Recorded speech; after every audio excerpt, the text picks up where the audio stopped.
Your Excellencies, ladies and gentlemen, imagine witnessing a member of your family taken from your home by armed men and raped, or sold into sexual slavery, or imprisoned and tortured sexually. Imagine that happening to tens of thousands of other women, men and children in your country for years on end, and living in that dangerous and traumatic environment. And imagine how you would feel if the rapists were allowed to walk free for the rest of their lives. This is a reality for millions of survivors of war-zone sexual violence around the world. And this is a reason for the Prevention of Sexual Violence in Conflict campaign. As you have heard, the victims are often young children whose bodies, minds and future, like that of all victims, can be irrevocably damaged.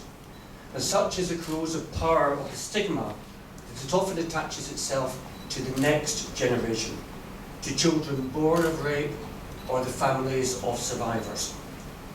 And this powerful taboo explains why the scale and severity of rape in war zones is not widely understood. But anyone who hears these stories should be moved by such injustice. Around the world, memorials are built to people who have given their lives in conflict. Imagine how vast an edifice would be needed to record the suffering of all the survivors of rape in conflicts in the past 100 years. New names would have to be chiseled onto it every day, because these crimes are happening as we meet in Syria, in South Sudan, in the Central African Republic, and in other countries. We are convinced that rape and sexual violence are not inevitable, but a deliberate tactic of war that can be deterred, prevented, and punished. The fundamental issue is one of justice. Each time these crimes happen, and the world does nothing, a precedent is set that sexual violence can be used with impunity. No country can say it believes in human rights and choose to turn a blind eye to sexual violence in conflict. This isn't just a moral issue, it's also a vital foreign policy issue, because such actions fuel instability and fuel further conflict.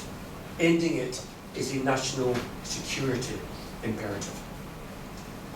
While men and boys are also victims, sexual violence in conflict is holding back the rights of women everywhere. Every day we read of the suffering of women at the hands of abusive husbands or draconian legal systems. If we can shatter impunity for sexual violence in conflict, then we can change attitudes towards women elsewhere. And we refuse to accept that sexual violence in conflict is too vast and complex a problem to be tackled. The same thing was said about the slave trade or banning the illegal arms trade. When public opinion is roused and governments stir themselves, change can be rapid. There is evidence that this is now happening. More than 3/4 of the world's nations, 150 countries, have now endorsed the Declaration of Commitment to End Sexual Violence in Conflict. And I'm pleased to note that just last week, the governments of both Nigeria and Burma joined that group of countries. And more than 100 governments, the heads of UN agencies, and nearly 1,000 experts are now at our meeting in London. And as you've heard, an international protocol on how to document and investigate sexual violence in conflict will be launched, and it will help investigators preserve information and evidence in the aftermath of an attack, improving the chances of successful prosecutions and to protect victims from trauma. We will ask countries to bring their laws on rape and sexual violence into line with international standards. We will call for all soldiers and peacekeepers to be trained to understand and prevent war-zone sexual violence. And we will urge countries never to grant amnesties for sexual violence. But government action alone will not be enough. Communities as a whole need to act to end sexual violence, with governments and civil society working together. I hope your presence here today can be part of that. Ladies and gentlemen, it's time to act.